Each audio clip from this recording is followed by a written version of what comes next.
Welcome back to episode 11 of the Sub 3 Project. In today's video, we're going to do a podcast style with my coach and friend Heath. He is the machine. He's the monster. He's run 100 miles. He won Rabid Raccoon. He ran and won Burning River last weekend. And like I said, he's my coach. He's done Chicago twice. And what was your best time? We're in 243 one year and 244 a couple years prior to that. He's going to talk me through the rest of training so far, and then I guess the rest of the training. We're going to take a look at a calendar and figure the rest of this out and go from there. So, hey, it's me.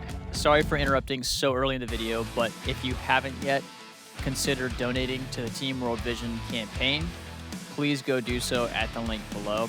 There's a lot of people in third world countries that don't have access to clean drinking water, and as endurance athletes, we all know the importance of drinking water.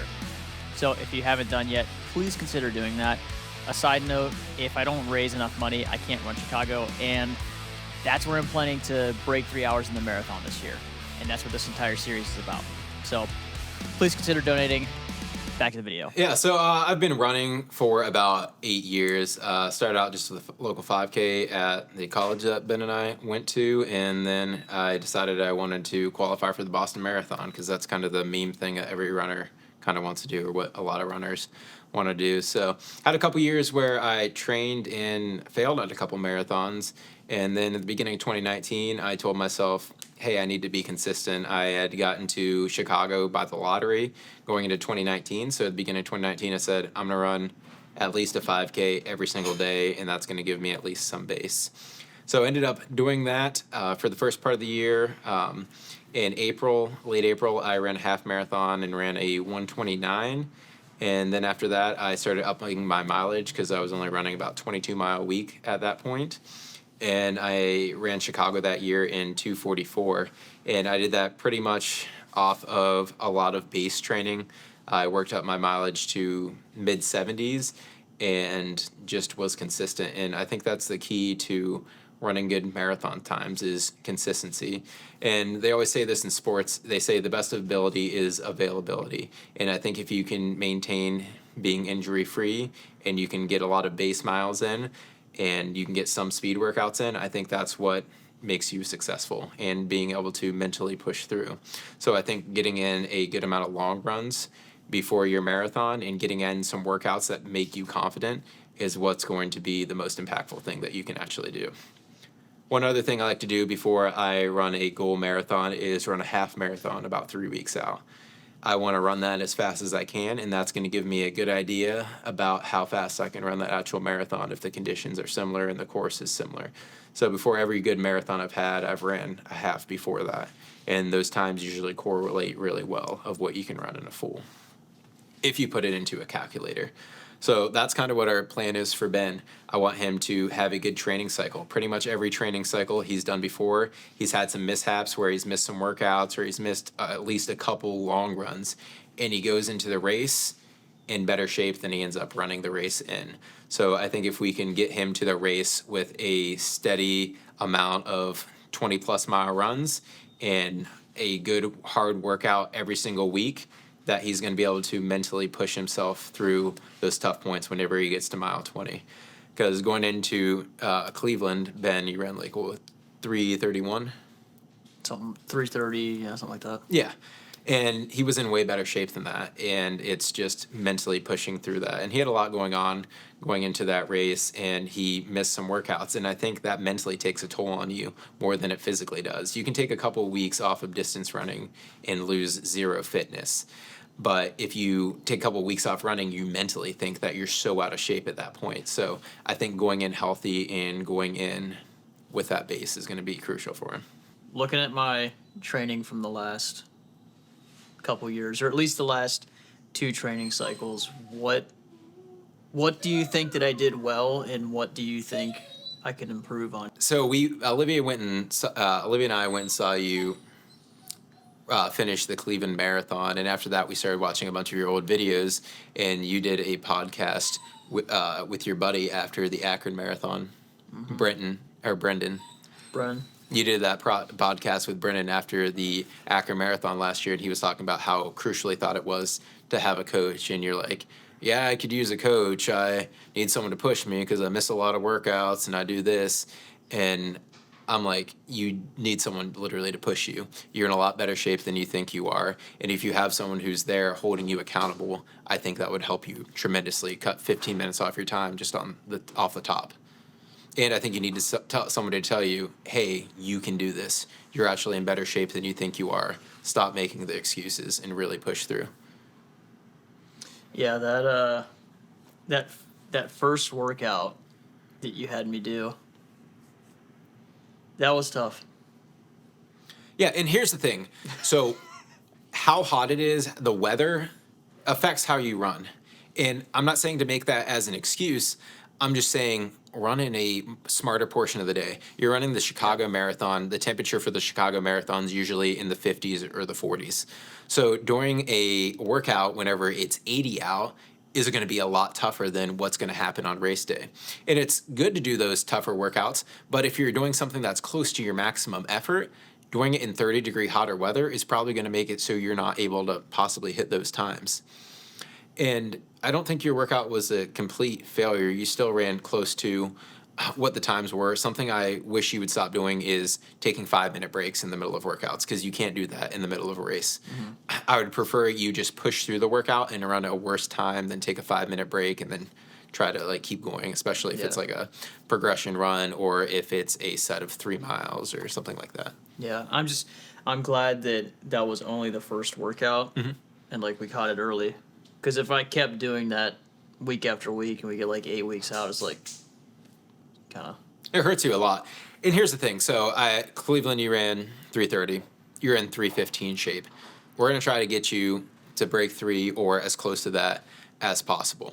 3 weeks out, you're going to run the Akron Half Marathon, and that's going to give us a really good idea of what kind of shape you're in. That marathon's a bit hillier than what Chicago is. Chicago only has 200 feet of elevation gain over the whole course, so it's literally the perfect course to try to run a PR on. And there's like no way you don't run a PR, because what's your PR in a marathon? Marathon? 3:22? Yeah, no way you don't run a PR in a marathon.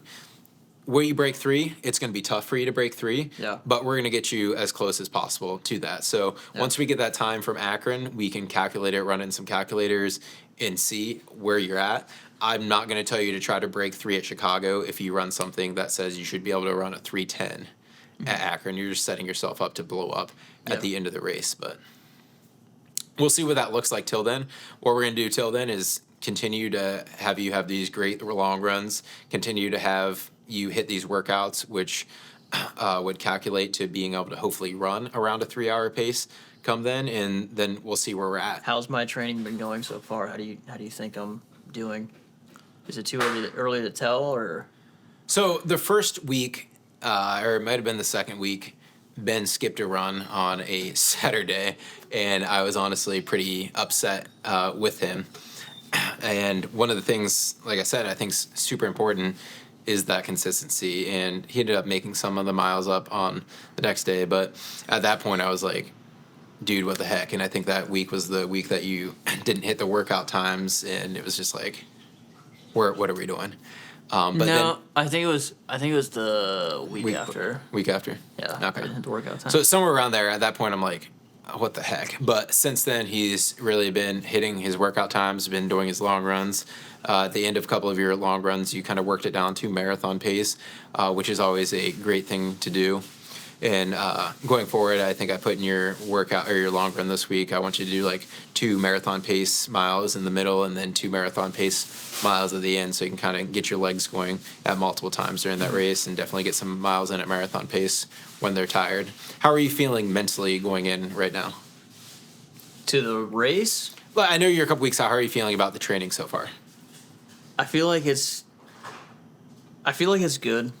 I mean, I feel like I've been, like, my easy paces are coming down, which is always, I mean, it's always good to see that.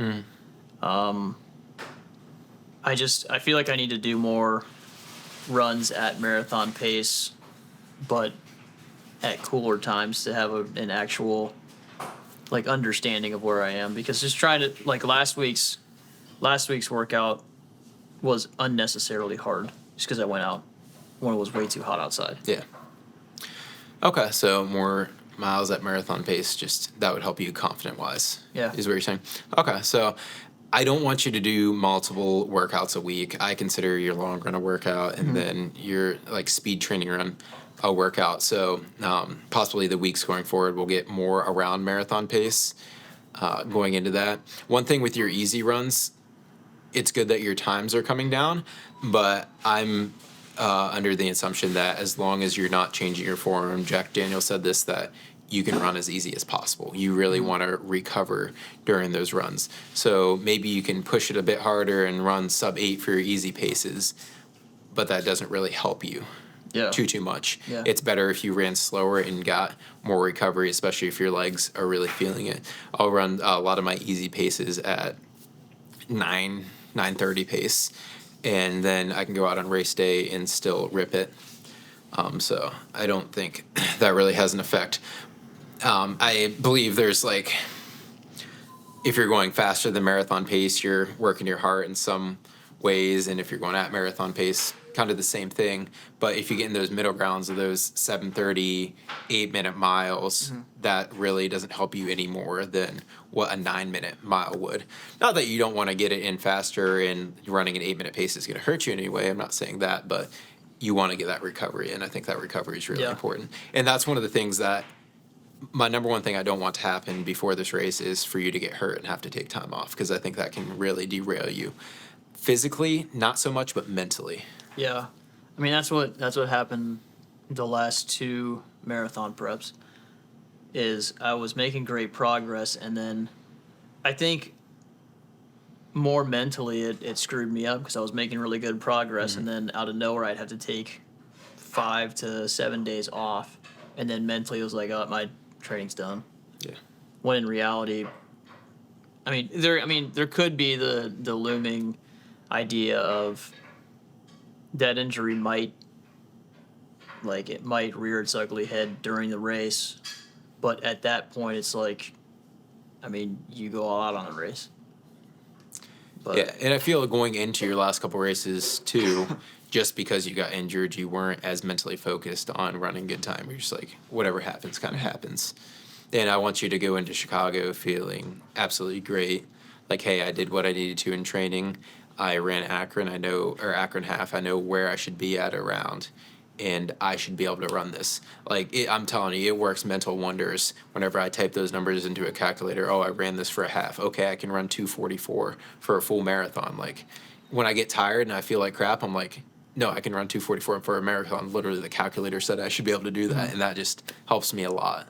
So I think being able to really bank something on some actual statistics will help you going into the race as well. Have you done that many times before? I knew you ran a 1:32 half at some point in your training last cycle. Yeah, so I think it was mid-April, I ran a 1:32 simulated half. And the good thing about Chicago, with it being so flat, you can run all of your workouts on a track if you want to, and it's not really going to hurt you at all. If you're running like a Boston or something that actually has a good amount of elevation, then you're not going to want to run all of your workouts without any elevation. You're going to want to get that elevation training in there at some point. Right. So one thing that you've obviously run it twice. One thing that my friend Kiara said is that it actually, because it was so flat, it was actually harder. Did you ever experience that, or harder in different ways on her legs? Did you ever experience that, or is it? During Chicago, no. I think during Eagle Up 100, it's all flat. It's maybe 800 feet over 100 miles. That, you're working the same muscle on your legs 100% of the time, so I could really feel it. I would say a flatter course for a marathon, it shouldn't be that long that it should really hurt you, unless maybe you train on really hilly terrain, and then going on that flat might have a bigger effect on you. Yeah. Which you train on decently hilly terrain, but it's what I was training on going into Chicago both times in Alliance. So. What type of workout do you think is best for getting faster? Obviously people who go from a 10-minute mile to a 9-minute mile can just go to the track and do like repeats or whatever. But when you're starting to get to sub 3, 250, 245, that kind of thing, what kind of workout would you recommend? So I'll answer the question, but first I'm going to say I think the best thing you can do to lower any time in any race is run more miles. I think building consistency in running, if you run 70 miles a week for a year, I think that's going to help you way more than running 35 miles a week and running workouts within those 35 miles. Yeah. Does science back that up? I'm not sure. That's just how I feel.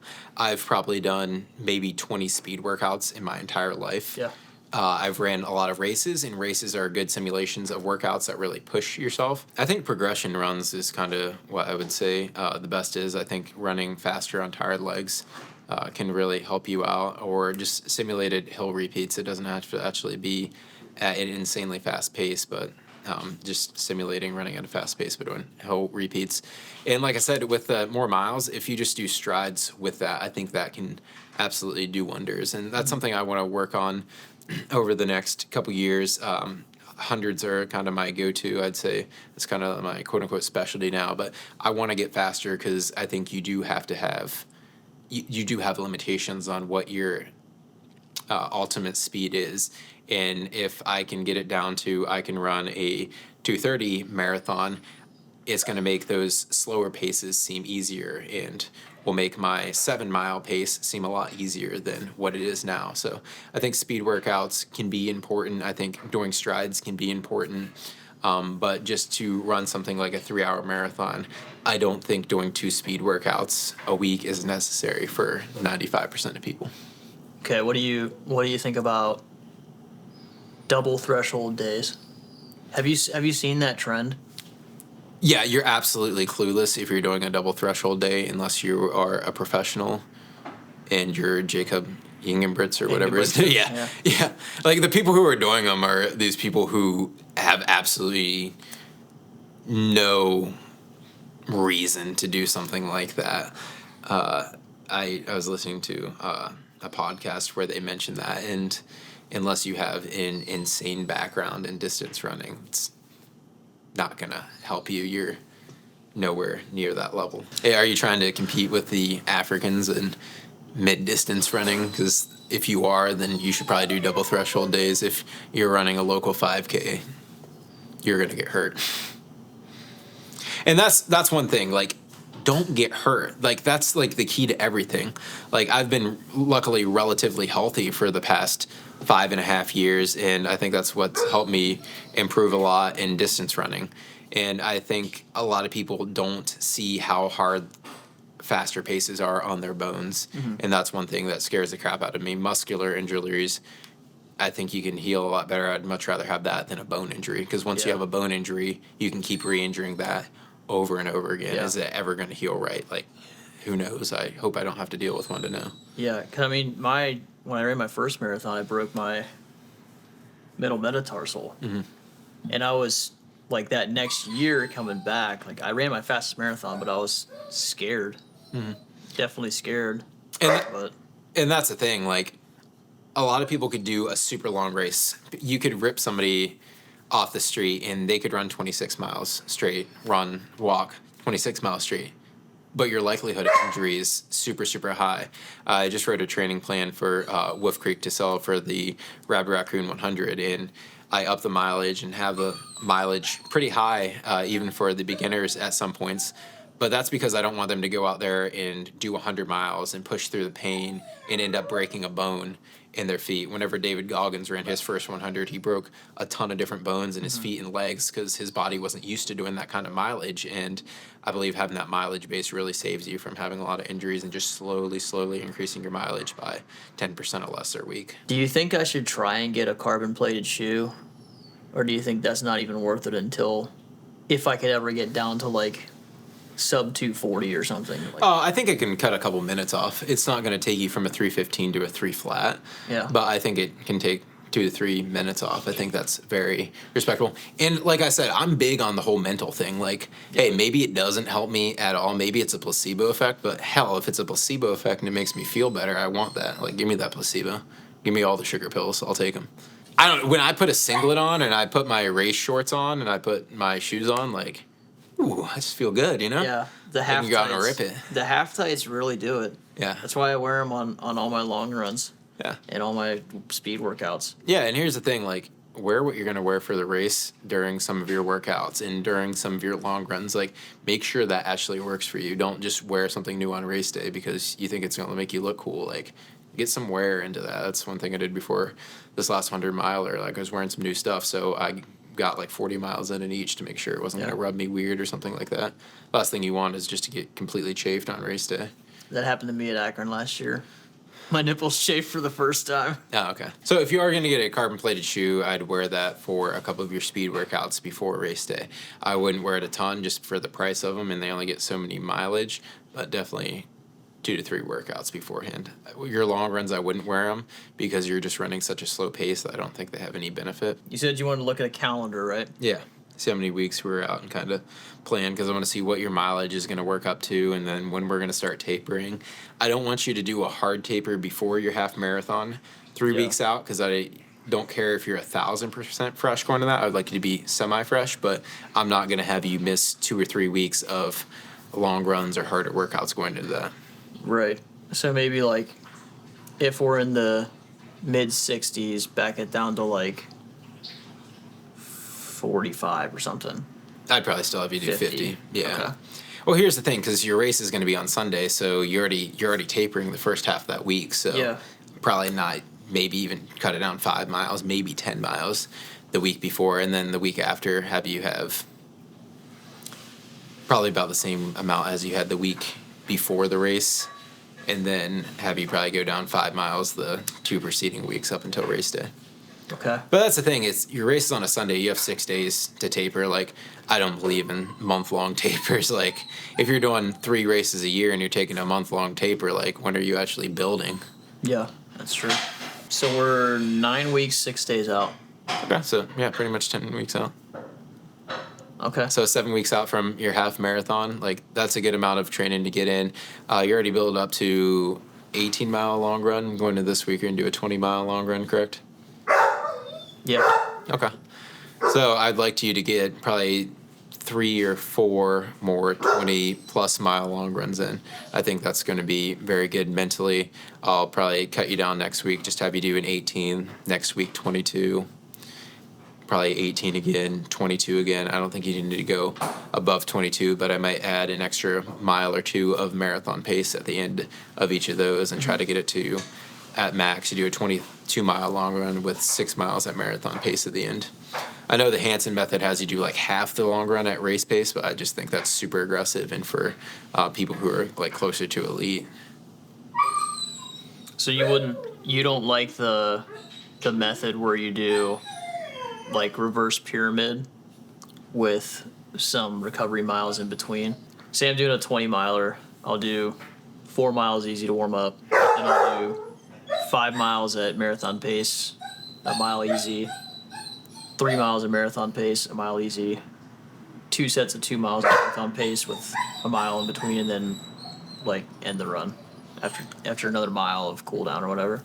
So that's a lot. That would kill you right now. Yeah. Like, I asked you to do 6 at marathon pace, and that killed you in the heat. So like, if I ask you to do that, that's going to kill you, and it's also mentally going to kill you as well. So I would rather not have you do insane workouts that I don't think you can do at this point.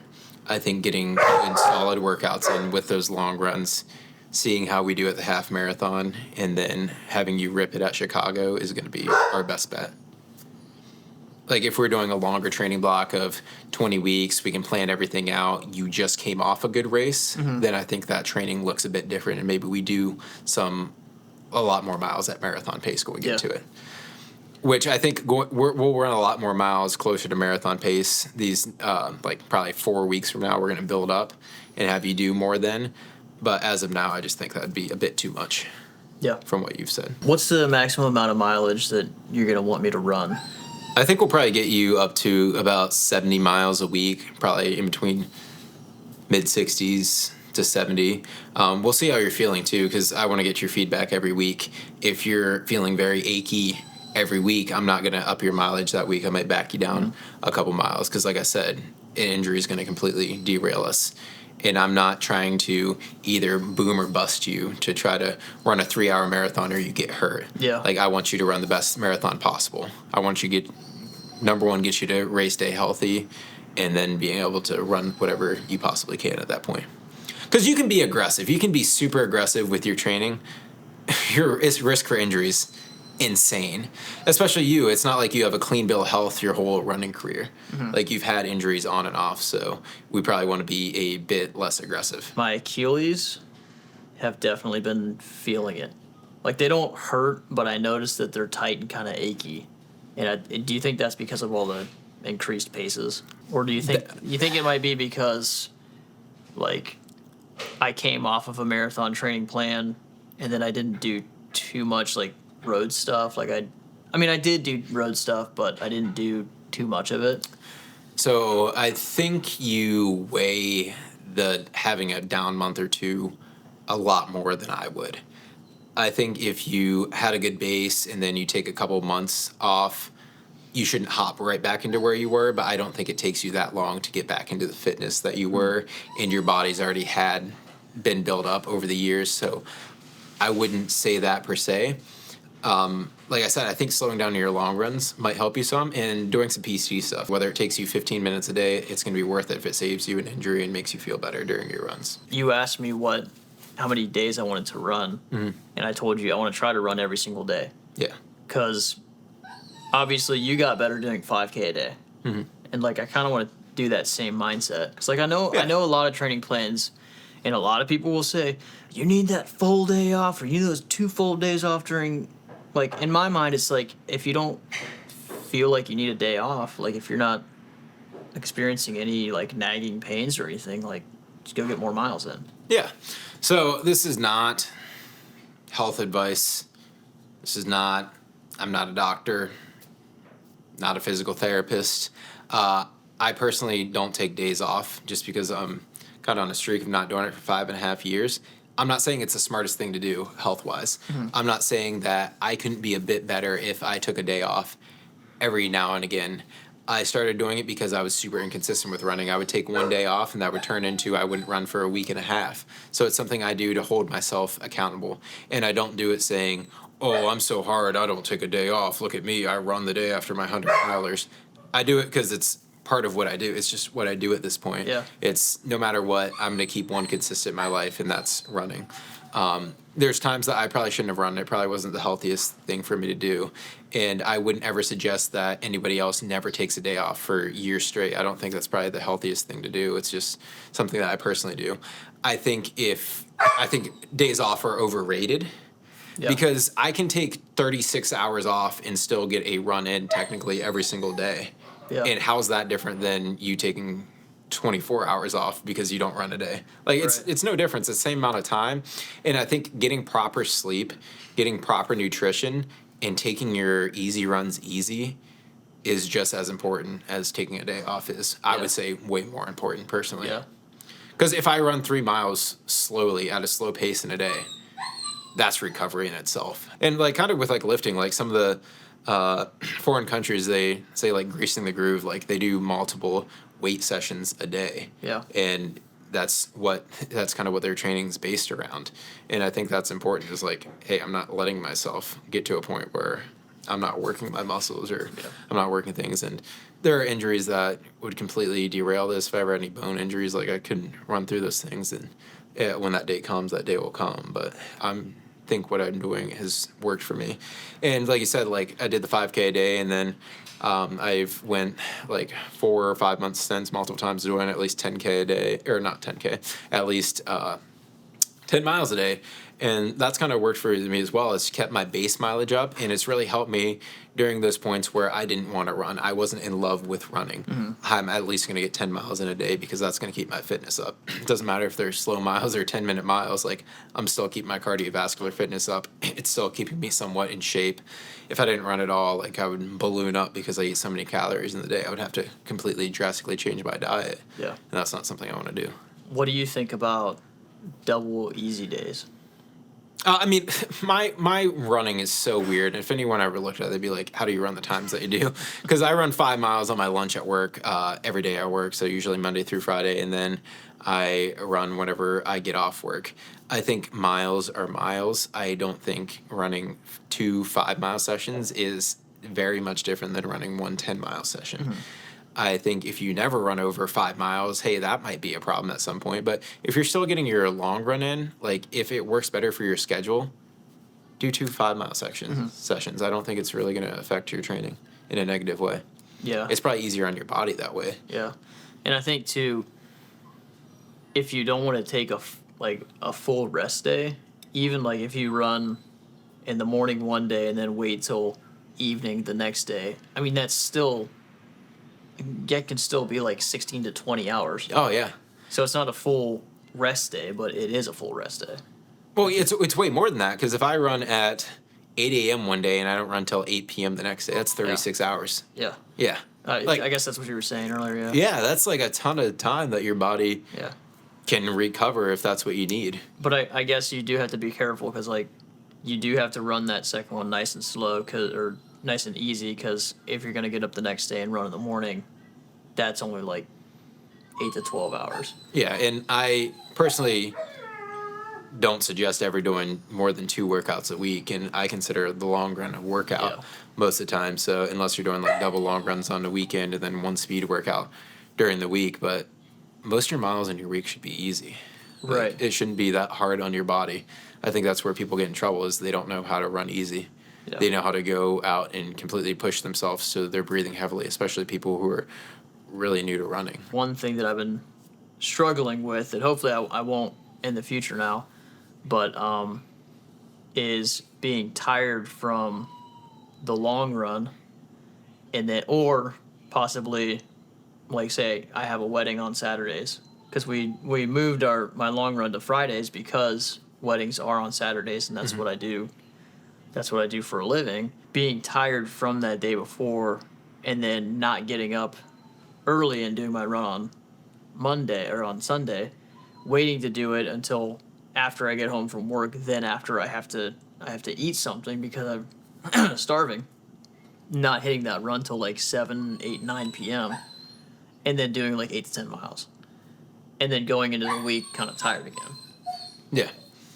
So figure that out, whether you need Saturdays off or whatever's going to work best for you. One thing that you need to do better is eat whenever you need to eat. You know how your body feels. Yeah. Whenever before you run, if you need to eat 3 hours before, you need to eat 2 hours before. I have to eat like 4.5 hours before if I have a large meal for me to be able to feel good on my runs for the most part. So that's something you should know by now. You've been running for forever. So adjusting that so you don't go out and you get 3 miles in your run, you're like, I need to stop and I need to finish this run later. Like, you got that figured out. Like, if you need to pack a Cliff Bar, pack something. I know, like, you work and stuff, and maybe you don't have, like, food available like you do at your house, but, like, plan that out. Plan your day out a little more will help you out a lot. Yeah, just all comes down to poor planning. Yeah, I mean, that's what happens to the majority of people. So I guess what's the training cycle going to look like? Because just like usually the first 4 to 6 weeks of a training cycle is just getting your base mileage up again. Mm-hmm. Yeah, which we've kind of done that. You've done a couple quicker paced workouts. I really want to look at it into a calendar and then kind of plan it out. I'll probably have you do 1 week of faster paced stuff on your track Tuesdays, and then the next week will probably be more marathon pace stuff at a bit of a slower pace, but within your marathon pace to get you getting a lot more miles in it. That I believe it's important to go faster than your marathon pace, and then I also want you to feel comfortable at that marathon pace as well. And then, like I said, with your long runs, definitely getting in some marathon pace miles throughout those will be helpful. And when you say comfortable at marathon pace, you're not talking like easy heart rate. You're talking like you're working, but you've done it before. Yeah, here's the thing with me, like, if I run my marathon pace and I'm not in a race, it's tough. Yeah. It's honestly tough. Yeah. But then I get to race day and I feel completely fine. Yeah. My breathing's a lot better right off the rip. Like, I don't warm up before a marathon race. I just go out and my body's pretty good after 2 or 3 miles at that pace, and it feels comfortably hard. Yeah. Like, it's never going to feel easy. If you feel super easy during your marathon pace, during your workouts, you're probably in a lot better shape than you think you are, and that's probably not your actual marathon pace. That's gonna be. I don't remember what it is. It's like repeating. You have an 800, then 800 mile. miles. Yeah. Yeah. Your 800's at 6-minute pace, and then your miles at like 6:35 pace, 400-meter rest in between, and that times 3. Cool. Yeah, and I think I'll do that. I think I'll jump back on the track for that one. Yeah. No, that sounds like a good idea. Yeah. All right. Cool. Anything, yeah, a mile or less. This is it's been real cool. All right. I'll go take a body.